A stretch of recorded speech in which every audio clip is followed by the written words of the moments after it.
Who is responsible for maintaining work-life balance? It depends on who you asked. Over the course of her career, Tiffany Jung experienced different challenges maintaining a balance between her professional and personal life. When she began her career at a law firm, Jung says there was no such thing as work-life balance. Employees were expected to log significant hours, be available at all times, and even cancel vacations at a moment's notice. Seeking a change of pace, she moved to an in-house position at a high-growth tech company. But despite its strong focus on company culture, work-life balance became tricky in new and unexpected ways.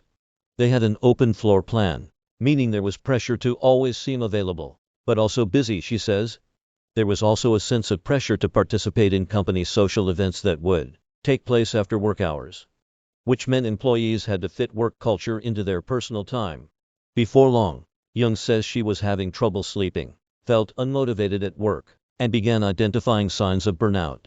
Eventually, she decided to leave the company to take a work sabbatical, before re-entering the workforce part-time as a freelancer. Jung isn't alone. Over the last 2 pandemic-filled years, the divide between work and life has become less clear, especially for those who work remotely.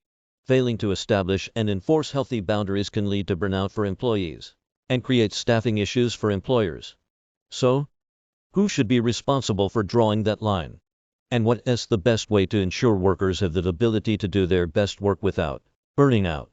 According to a recent survey conducted by TRUCE Software, 43% of employees believe that responsibility falls squarely on them. But the study also identified a striking difference of opinion across generations.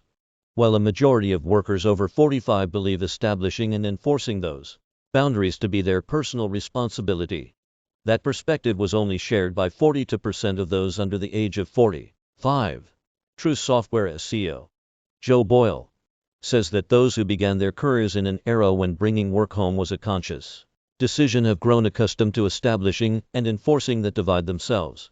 On the other hand, those who started working in an era where they could be reached 24/7 via email, Slack, Zoom, or any number of other workplace tools, typically expect their employer to support and model a strong work-life divide. I am a little bit older, a little bit gray, and I tend to feel like maintaining the balance of all of the aspects of my life is my responsibility, he says. I think that the younger generations are right. It is that younger generations continue to influence positive movement forward into companies thinking and acting in more responsible and sustainable ways. The transition to widespread remote work made issues related to work-life balance impossible to ignore. But Boyle says those lines were already starting to blur before COVID-19, in large part due to technology. It is a topic to which Boyle has given a lot of thought. TRUCE Technology provides software that can be programmed to limit access to non-work related applications when a mobile device is on company property, and remove work-related applications as soon as they clock out. The consumerization of devices and workers bringing them into the workplace created this very strong intersection between work life and personal life that never existed before. He says, it created an environment where you didn't have to bring work home with you. Work came with you wherever you went. Boyle adds that once those boundaries are crossed and new expectations are set, they often don't regress. Long ago, we moved the technology boundaries between life and work. And then we went into the pandemic and removed the physical barriers between life and work. At this point, the only partition that exists for most people between their work life and their personal life is a switch that flips inside their head. He says, technology is going to continue to evolve. It is going to intermesh our lives more and more. Leaders should strive to model sustainable practices in order to ensure workers take time. Often don't feel tethered to their work at all hours of the day. In January of 2020, Jung accepted a full-time position with one of her freelance clients, a developer platform called Commit, which allowed her to work remotely on a full-time basis. Even before the pandemic began, the flexible work and the default trust that leadership has in everyone, these two elements build autonomy, where I can work how I work best, knowing I am trusted, she says. The first major test of that trust came soon after Jung began in her new role, when she decided to have a child. Jung says in her previous positions, she would have been hesitant to take a significant maternity leave, but was encouraged to do so by one of the company's leaders, who himself had taken an extended paternity leave earlier that year. Having the precedent set at commit by dads is immensely helpful to moms in destigmatizing and actually celebrating the time off that parents take. She says, maybe the most important thing that commit-s leadership does is lead by example.